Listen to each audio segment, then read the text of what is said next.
Bueno, tengo el privilegio y el gusto de presentar este libro, Sabiduría de la vida sencilla, del que de alguna forma voy a hablar, aunque la música de fondo se titula La aventura de la conciencia, la aventura de la vida.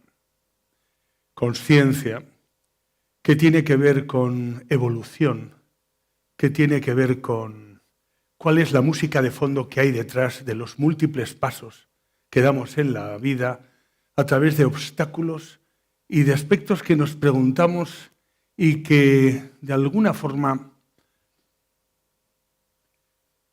pertenecen al misterio. Un misterio que nos encanta indagar y evocar, porque el ser humano es una aventura de la comprensión. Comprender no es lo mismo que entender, ¿verdad? Entender es muy fácil, entendemos todo, mientras hables apropiadamente, pero comprender, sin embargo, puede suceder o puede no suceder. Podemos haber entendido todo y no haber comprendido nada. La comprensión es un acontecimiento cósmico, es un acontecimiento profundo, insospechado, imprevisto, que de pronto se presenta en la mente de alguien y hace ¡clac! Y dices, ahora lo he pillado. Y ese instante, ajá, ese momento, ajá, es un momento no ordinario. Es un momento en el que la conciencia se expande, en el que hay transformación en el ser humano. Transformación. Efectivamente, la vida la podemos ver desde una perspectiva de aventura. Es una aventura. De la cuna a la tumba. De la cuna a la tumba o de la infancia a la vejez. Nacimiento a la muerte. ¿Qué hay detrás de ese proceso en el que tal vez haya incluso escalones, etapas que sabios precedentes, observadores precedentes han hecho mapas? Los biólogos, por ejemplo, pueden decirte que la infancia se diferencia de la adolescencia, que la adolescencia se diferencia de la juventud de la madurez. Hay otra segunda madurez y por último hay una vejez y muerte. Y efectivamente en un organismo es fácil de medir esto. Cuando es un niño, cuando es un adolescente, pero habrá un paralelismo de esa escala biológica con algo inmaterial que puede dar sentido a la existencia y que también se despliega, se expande. ¿A eso le podemos llamar consciencia? ¿Hay diferencia entre la consciencia de un niño o la consciencia de un anciano? ¿Hay una diferencia entre la ameba o un Buda? ¿Un neocórtex de un Buda? ¿El corazón de un Jesucristo? ¿O de un Lao Tse? ¿O de un Leonardo? ¿O de seres que han dejado huella en la humanidad?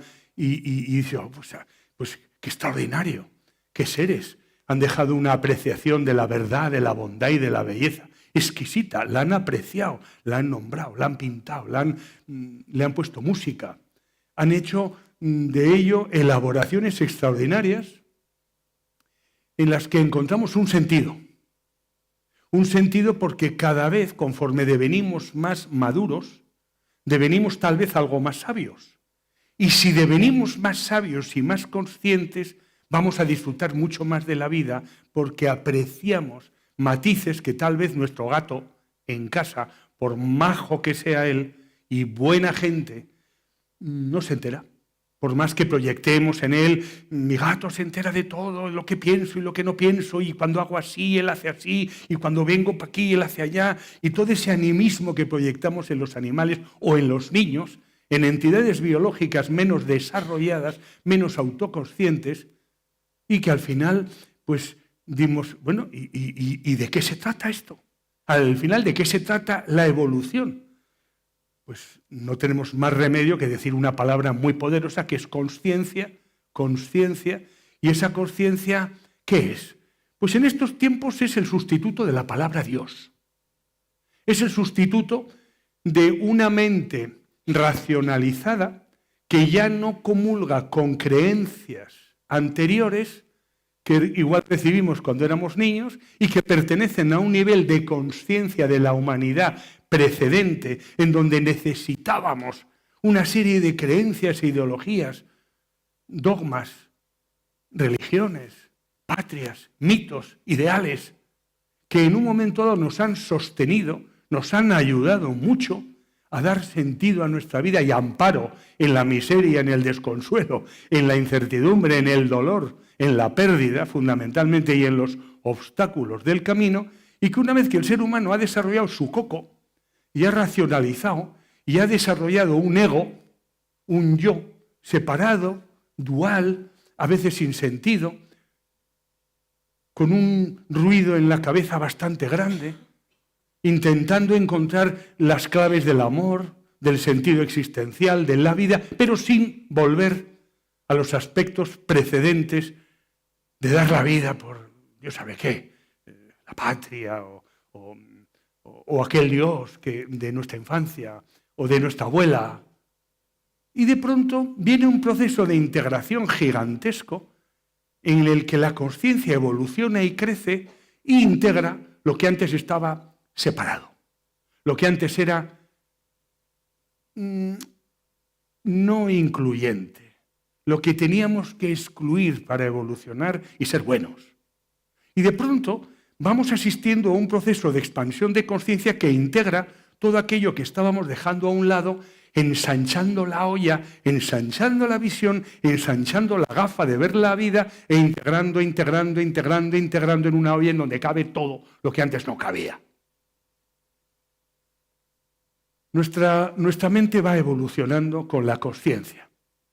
Y nuestra mente, efectivamente, si antes era blanco o negro, ahora es blanco y negro. Si antes era agrio o dulce, ahora es y dulce.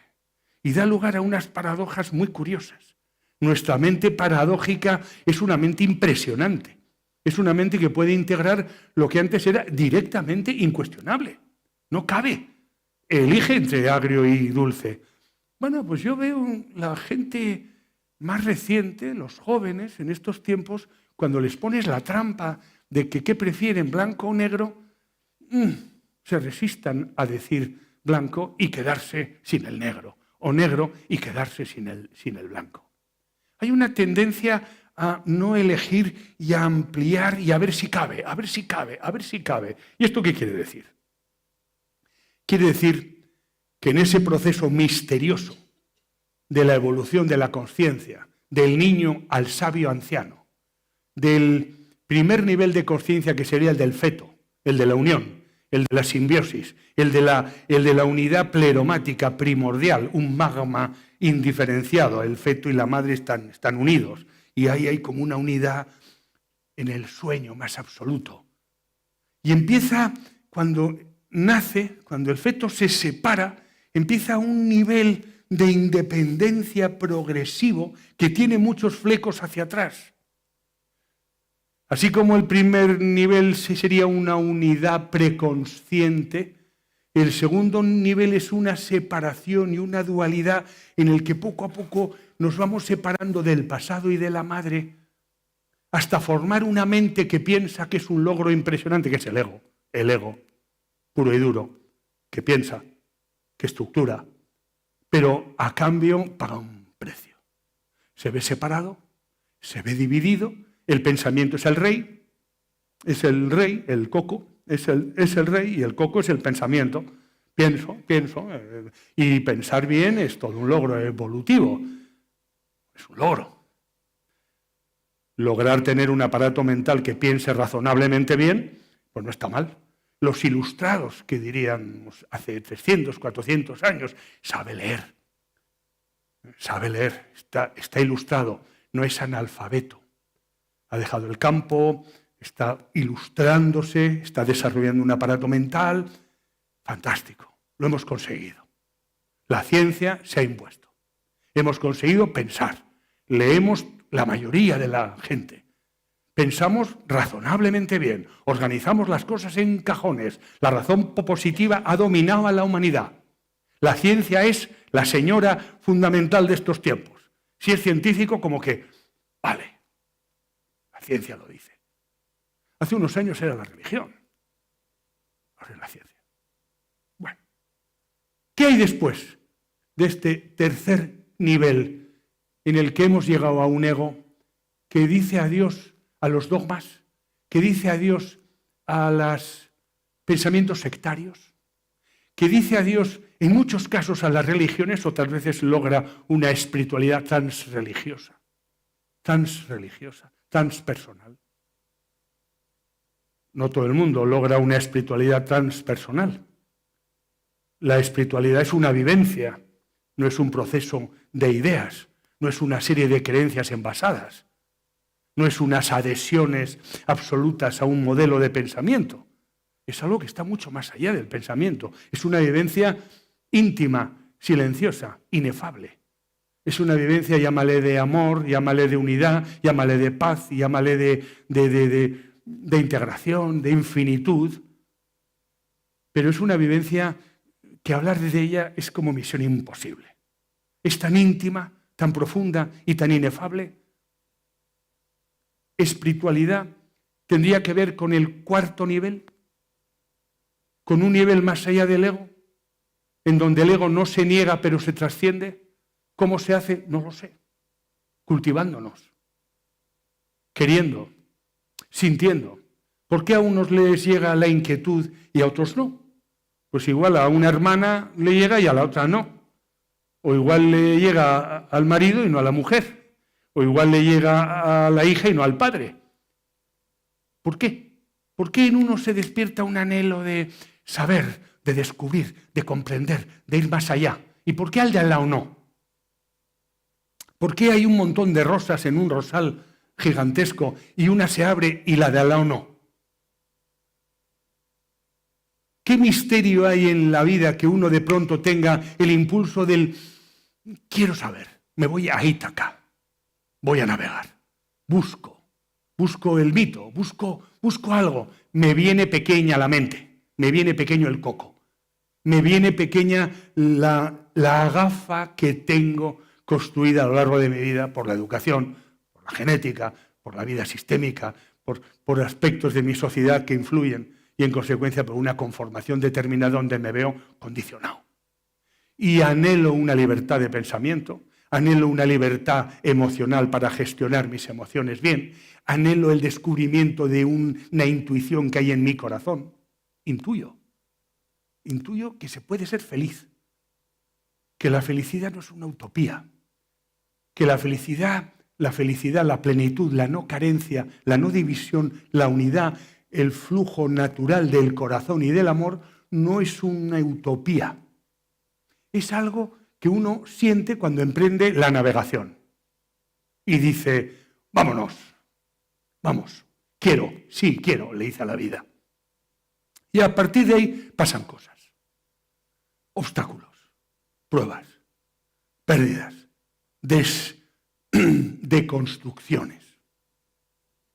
Pasan cosas no casuales que entre comillas, están como puntualmente puestas en tu vida como tremendos obstáculos, justo cuando has dicho que sí querías y empezabas la navegación y parecería que es lo contrario. Ahora todo va a ir de perlas, ahora todo va a ser rosa, perfecto, porque ya he decidido crecer, he decidido orientar mis velas hacia el rumbo más noble de los muchos que podía elegir.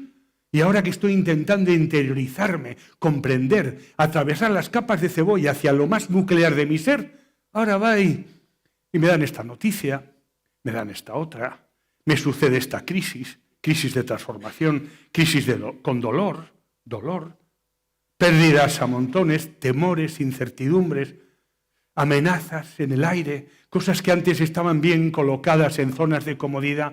¡Hala! Se rompe la zona de comodidad y uno empieza una navegación que dices, bueno, si llegas a ver, no sé qué es mejor. Si dar el paso y perder mi zona de comodidad y avanzar con todo lo que conlleva tener que superar y atravesar las tormentas a montones que en la vida hay, me adormezco, intento adormecerme en esa amnesia heredada en donde El bebé parece que no se entera. Quizás sabe, pero no sabe que sabe.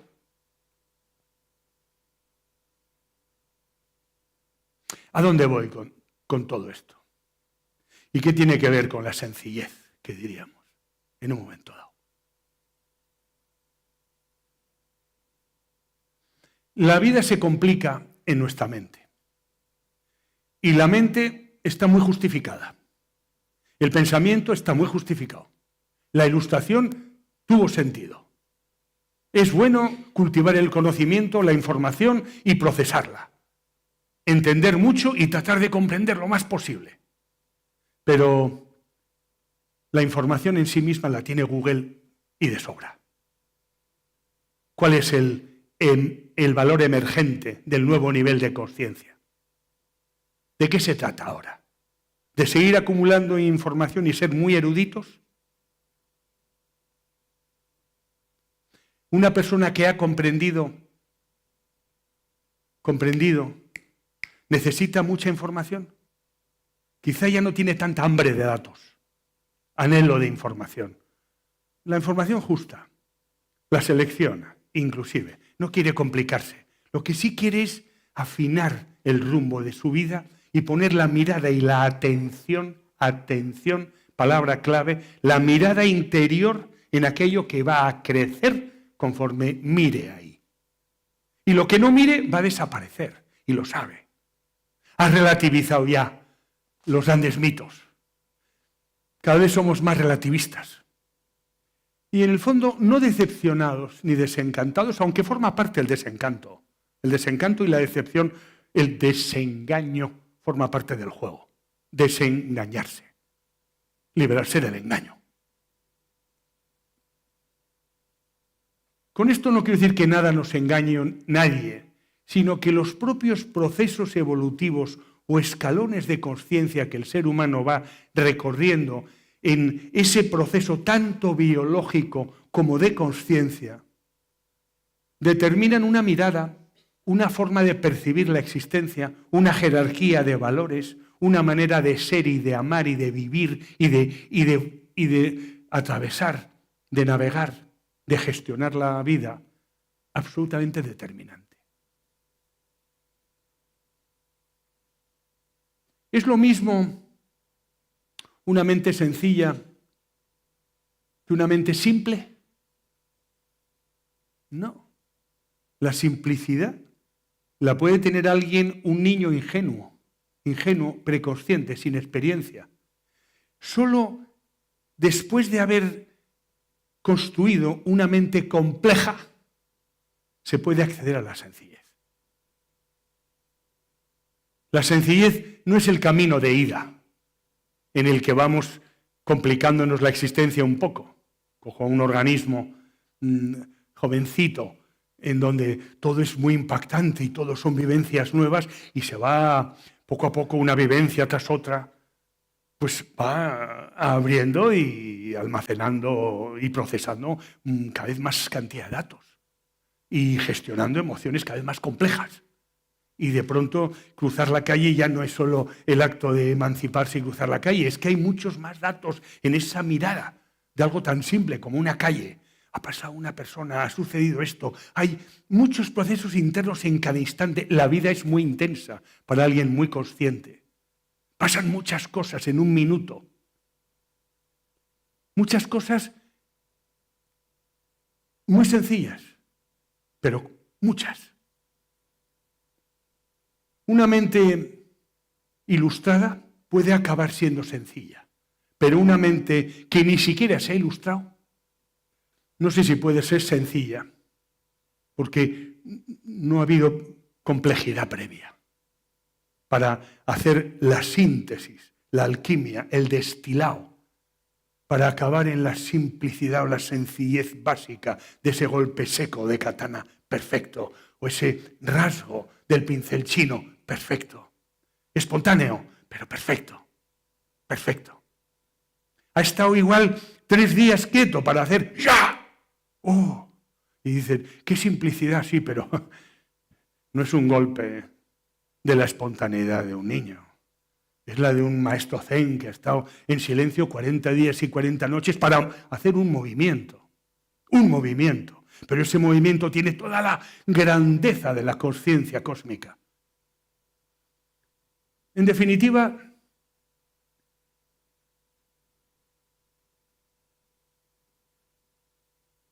la sencillez, la sobriedad, la vacuidad, palabra clave, vaciando un poco la mente, aparece la conciencia. La mente se dedica a recordar y anticipar. La conciencia vive en el presente. Es ahora, ahora, ahora. Es el coco el que está recordando constantemente. Es el coco el que está comparando constantemente. Es el coco que está anticipando constantemente. ¿Cómo liberarnos de las consecuencias del recuerdo y la anticipación, que no hace más que generar deseos y temores? E instalarnos en un presente elegante, refinado. Pues uno de los caminos es ir soltando, abriendo la mano y dejando ir, soltando porque has identificado, has observado, te has dado cuenta. Conciencia es darse cuenta, te has dado cuenta. Antes no te dabas cuenta, ahora te das cuenta. ¡Oh, qué logro! Me acabo de dar cuenta de que se puede, en un momento dado, cultivar una conciencia en el cuerpo, hacer una respiración, entrar en silencio, detenerse a tiempo, recordarse, volver al corazón y encontrar en el corazón no un principio de sentimentalismo. ¡Ah! ¿Cuánto corazón tiene esto? ¿Qué sentimental eres, Pepe? No. El sentimiento no es el mejor rumbo a tomar. El sentimiento es tan inestable como la emoción o como las ideas. Siempre están, hoy siento una cosa, mañana siento otra, hoy pienso una cosa, mañana pienso otra. Tiene que haber otro centro, otra fuente de energía que marque el rumbo, que no sea ni el sentimiento ni el pensamiento. ¿Qué se despliega?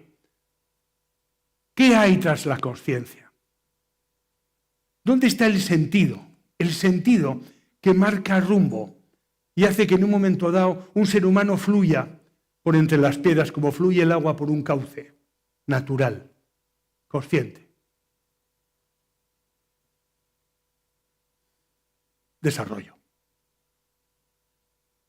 Es por eso que la apuesta por el desarrollo, por cultivarse, por navegar, por encontrar, y esto se hace de muchas formas, pero sobre todo cultivando la atención consciente. La atención consciente es la mirada interior y el darse cuenta. ¿Cómo se cultiva eso?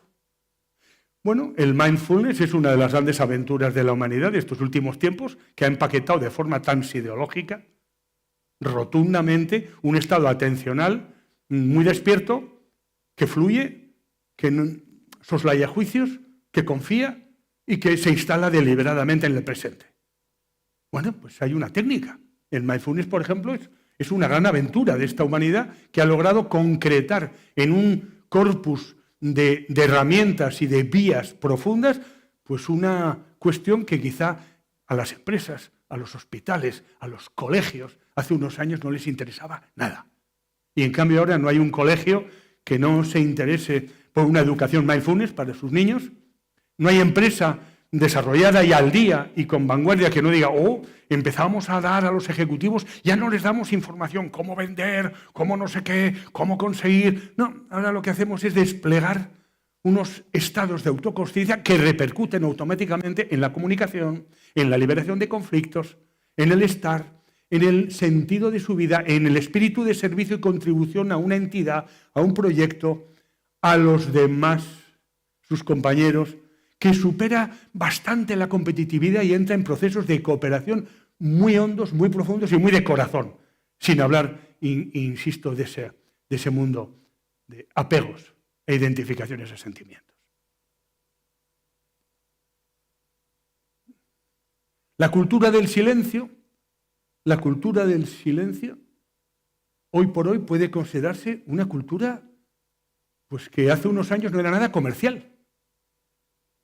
El silencio, de hecho, hoy, bueno, pues entras en un bar y como esté todo silencioso, igual dices, esto está muerto, vámonos. Y puede que efectivamente busquemos más agitación en determinados instantes, pero observo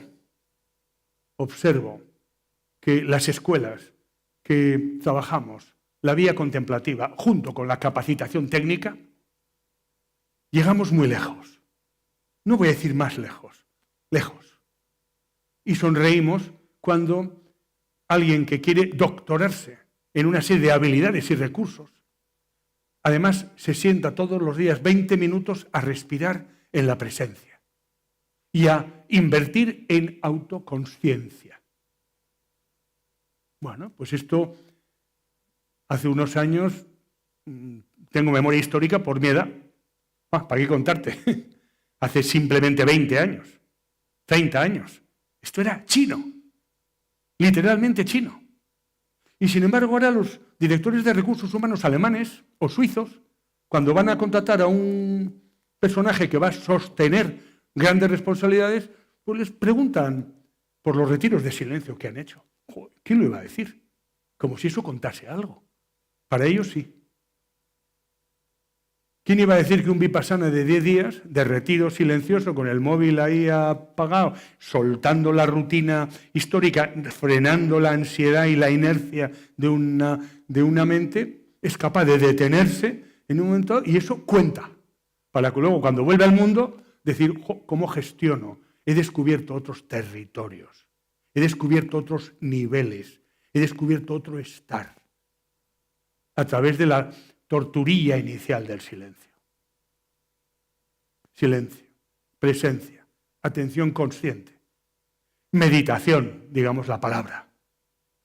La meditación es de las pocas herramientas no ideológicas y por tanto no manipuladas o manipulables o manipuladoras, mejor dicho, que no crean mentes sectarias, que producen una integración interna, que tienen unos refrendos que por las neurociencias hoy ya no es que lo dice fulano o que está de moda. No, las neurociencias son muy claras. Miden los cerebros de los meditadores y saben perfectamente qué ha sucedido en 8 meses de práctica. Y saben lo que ha pasado en la corteza, en áreas que hace unos años eran absolutamente oscuras para la racionalidad humana. En consecuencia, ¿cómo ha nacido esto? Pues en parte el desencadenante se lo debo a Mónica Lieberman, que está aquí, presente, gracias Mónica, que de la editorial de la Esfera de los Libros me propuso un día hacer este libro. Al principio me permitió adentrarme en la sencillez. Y de pronto empecé a encontrar muchas cosas detrás de la alquimia que un ser humano hace de la complejidad a lo sencillo. La alquimia, digo alquimia. Alquimia, en donde metemos muchos ingredientes y al final se destila una esencia transparente, limpia, directa, que hoy por hoy me parece más relacionada con la vida espiritual que cualquier otro término. Esto, después de haber precisamente escrito hace unos meses un libro sobre inteligencia transpersonal y mindfulness de 400 páginas, me parecía un reto de destilación y de simplificación exquisito, ya que en muy pocas palabras, sencillez, sobriedad, minimalismo hondo y profundo, lo que saliese tenía que ser un rasgo, tenía que ser un movimiento seco, tenía que ser algo muy sentido, muy profundo, muy directo. No podíamos hablar de la sencillez, había que serla, porque hablar de ella sería una antítesis de la sencillez. Y serla podía ser algo que estuviese muy relacionado con un nivel muy profundo de conciencia. La superficie es compleja, lo profundo es muy sencillo y silencioso. Y esta visión de la sencillez en un mundo tan complicado como el que tenemos hoy, no solo tecnológicamente, que tenemos que actualizarlos cada 2 por 3. Si no es el Phone X que ya trae un programa de no sé qué, será pues el próximo. Pero estamos constantemente galopando en una tecnología que va por delante y una sociedad cada vez más compleja. En consecuencia, tenemos retos como humanidad por delante muy potentes. Y la simplificación, la sencillez, la sobriedad y la esencialización de lo que merece la pena, dejando que lo demás se desprenda de lo esencial y desnudando la realidad a lo que es. Y ese es, muchas palabras son, pero las justas, desde mi perspectiva en este momento de la vida. No sé qué pasaría si vivo dentro de 20 años, sigo viviendo y vuelvo a mirar la sencillez así, directamente. No lo sé. Pero llevo 42 años tratando de navegar conscientemente, desde que empezó a abrirse el coco, y trabajar fervientemente en pro de la evolución humana, la mía, la primera, y acabo honrando la sencillez como, esto es mucho nivel. Igual si me dicen eso hace 15 años, habría despreciado la sencillez. La sencillez es ausencia. Ahí no hay conocimiento, no hay chicha. La sencillez es, pues bien, qué sencillo. 2 y 2, 4. Pues chico, eso no me sacia. Lo real es distinto que las múltiples realidades, ¿no? Y tal vez apelando a una evocación diaria pequeña, directa, 80 días. Lo he planteado como 80 días.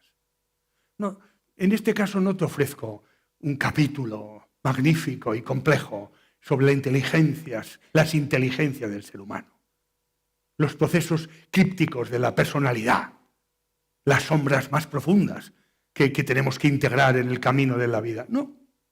Ahora ha tocado algo que uno lo observa, se deja impregnar, una página, 2 paginitas concretamente, cada día 2 páginas, una hoja, con una evocación fundamental, y observo que eso impregna y que eso evoca, que eso inspira, que no ilustra, inspira. Y cada vez el término inspiración llega más a mi alma que el término adquisición de conocimiento. Inspirarnos.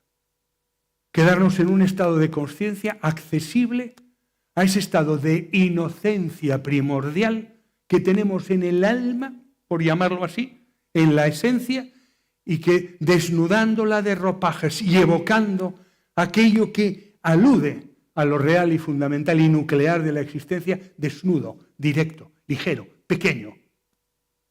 Lo que es. Evoca estados de conciencia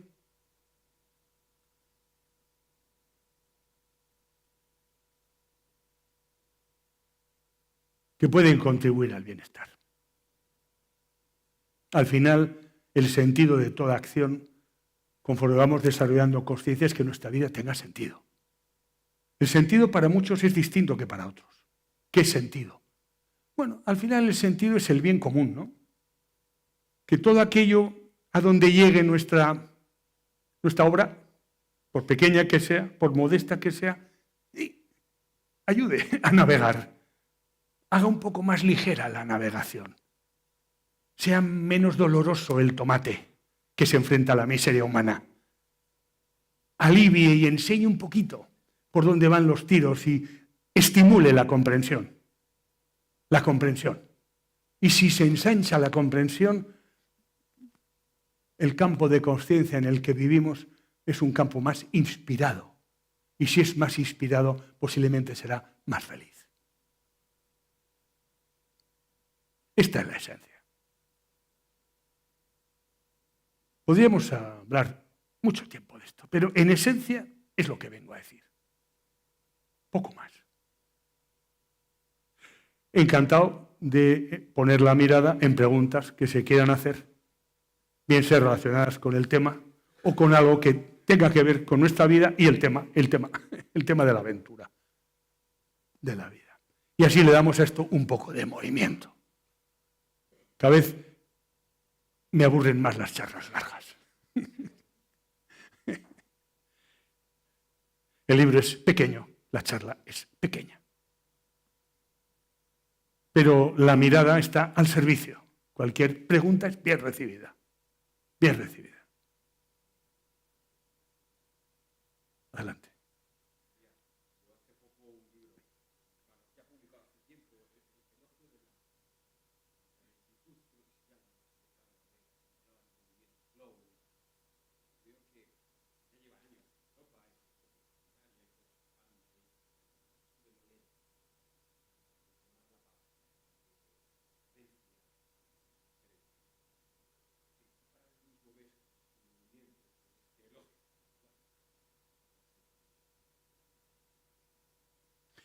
Rima. Es postestructuralista, ¿no? Postracional, transracional. Es post. Tuvimos que ser muy rápidos y conducir Jaguars a 200 a la hora para elogiar la lentitud. Nos parecía un caballo muy lento. Inventamos bichos que iban a toda velocidad, para luego poder elogiar la lentitud y apreciarla. ¿Podríamos haber apreciado la lentitud sin haber ido a toda leche antes? Quizá no, quizá no. Quizá hay que transgredir para reencontrar lo que vale y apreciarlo. Ahora sí entendemos que esa pausa está llena de conciencia, pero si nosotros tenemos las habilidades de ir rápido y alguien va corriendo y con todo el esfuerzo y no logra ser rápido, quizá le miremos como diciendo, te falta un puntito, ¿eh? O más gasolina, o más cilindros, o más algo, pero, oye, despierta, que vas un poco lento. El slow no está relacionado con la densidad mental. ¿Cómo? Diga. No. Está relacionado con la consciencia, con la presencia, con la atención, en donde, vísteme despacio que tengo prisa, ¿no? Como decía aquel. La palabra prisa acaba siendo algo emocional. Podemos ir muy rápido sin prisa, con la sensación de lentitud. Y sin embargo, para alguien del medievo, ¿para qué contarte? Más de 40 a la hora, no hay caballo que lo haga, ¿no? Por lo tanto, no es que vayamos a detener la velocidad del planeta girando a toda leche, sino que nos vamos a colocar en un lugar inamovible, el poder de la quietud profunda en medio de las bombas. Dicen que un maestro zen, Taisen Deshimaru, estaba en la Segunda Guerra Mundial, en un momento de gran explosiones alrededor. Sus compañeros estaban muy nerviosos, estaban todos muy alterados, muy excitados, con una amenaza y un estrés impresionante. Y de pronto el personaje se sentó y se puso a meditar. Y todos le miraron y pensaron, ¿pero qué haces? Meditar. ¿Aquí hay mejor sitio que entre las bombas? ¿Por qué no? ¿Por qué no hacer esa alusión a lo quieto que hay en nosotros? A lo quieto, profundamente quieto, en ese vértigo rotatorio de la impermanencia, de la mente, de los pensamientos, de las emociones, de los sentidos, de la agitación de la personalidad superficial y la quietud profunda de quien se reconoce ahí. Esa postura búdica, ¡guau!, de algo clavado en mitad del torbellino de la ciudad. Ese monje urbano del siglo XXI que está en plena ebullición, sirenas, tráfico, discusiones, agitaciones, 4 televisiones encendidas en un sitio público, impactos audiovisuales de todo tipo y dentro hay un slow, dentro hay una quietud, dentro hay un colocarse, dentro hay una capacidad y un recurso de saberse instalar ahí.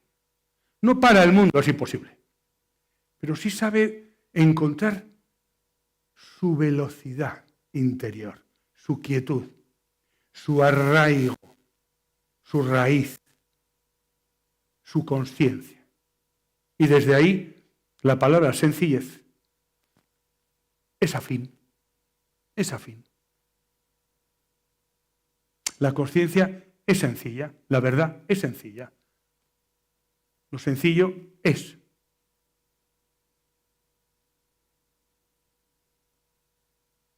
Gracias.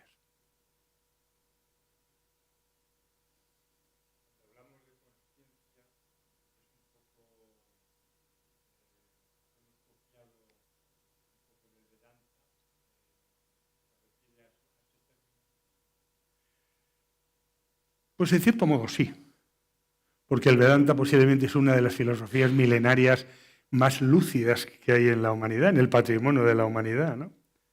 En el sentido de que el Vedanta reconoce un plano que observa a la mente pensante y su ruido.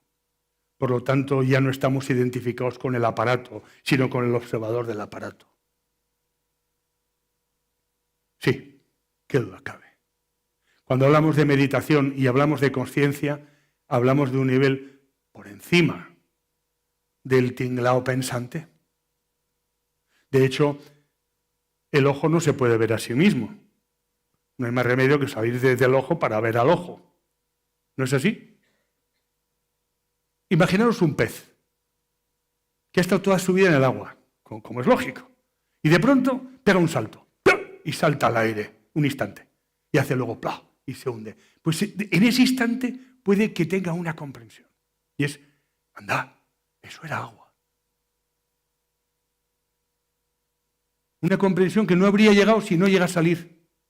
Es como el que vive en España toda su vida y un día se va a Francia. Y dice, anda, eso era España, así son los españoles. ¿Quién lo iba a decir? Me tuve que ir para saber cómo éramos. En definitiva, salir del pensamiento es una aventura que tiene que ver con el nivel de conciencia. Y aunque lo queramos, es difícil, pero cuando hay un entrenamiento meditativo y una cultura del silencio contemplativo, hay una habilidad de poder soslayar cuanto antes el nivel turbio e inestable de la mente pensante y colocarlo en su sitio, para instalarse en una identidad atestiguadora por encima del coco. A esto me refiero cuando hablamos de meditación y cuando hablamos del cultivo de la atención plena en el mindfulness.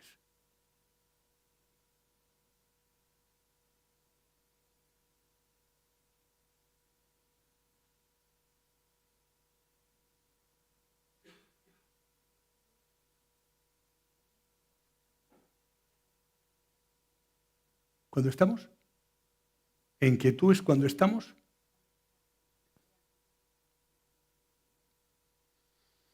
Sí, señor. Es curioso porque se dice que lo nuevo, entendiendo la creación como la relación con lo nuevo, si no sería medio creación, más de lo mismo. También es creativo, ¿eh? Pero la diferencia entre lo nuevo, con mayúsculas, y el más de lo mismo, es que lo nuevo nace del vacío. Si leemos las vidas de los grandes inventores y gente que ha tenido el chispazo, un Einstein, ¡oh, lo pillé! Y de pronto comprendió y ya empezó a tirar de tiza, fórmulas, pero hubo un instante. Y ese instante le llevó años y años de bajar a la mente. Y ese instante no fue más que fui abducido por un nivel de conciencia distinto, comprendí y después tuve que bajarlo. Lo nuevo viene de otro sitio. Nunca del coco pensante y deductivo, mecanicista. Viene de ese instante cuántico que salta, comprende y luego te toca bajarlo a diario, de por vida. También como una pareja. Una pareja al principio tiene todo el baile de las hormonas y de la pasión, de las idealizaciones y proyecciones. Pero luego, cuando eso pasa, hay que bajarlo en la vida cotidiana y hacer el camino. Y eso es todo una travesía.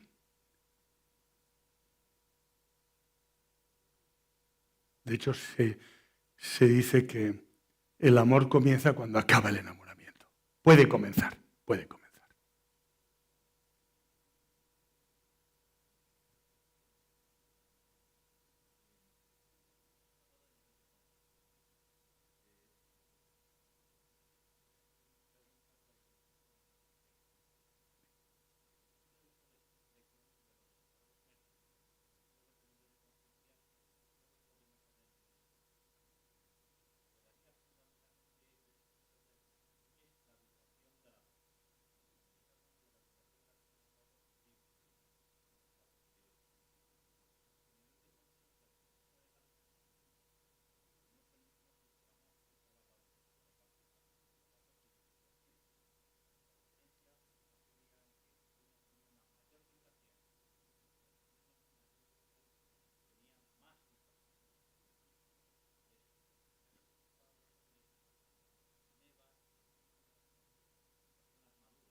Estoy de acuerdo. Lo que pasa es que la vibración es un término muy abierto.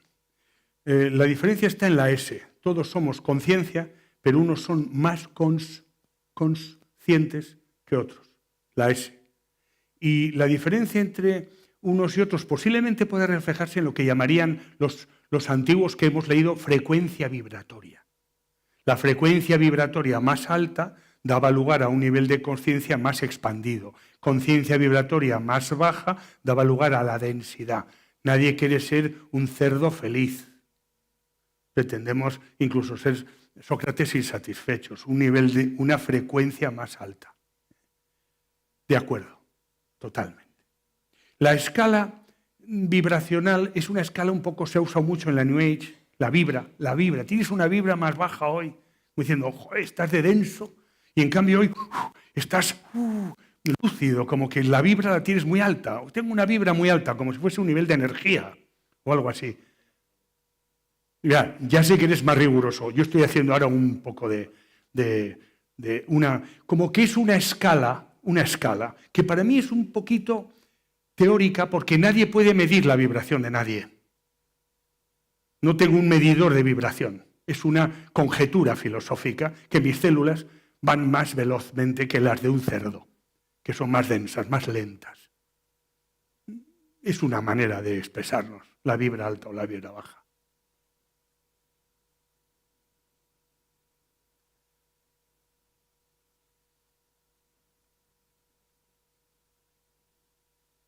Estoy súper a gusto, y si hay alguna pregunta más, pues adelante. Y si no, pues os voy a recomendar que me compréis el libro y que lo disfrutéis y que lo regaléis a alguien que queréis que pase un rato en donde se conecte con todo esto que de alguna forma late en el silencio que hay detrás de las palabras.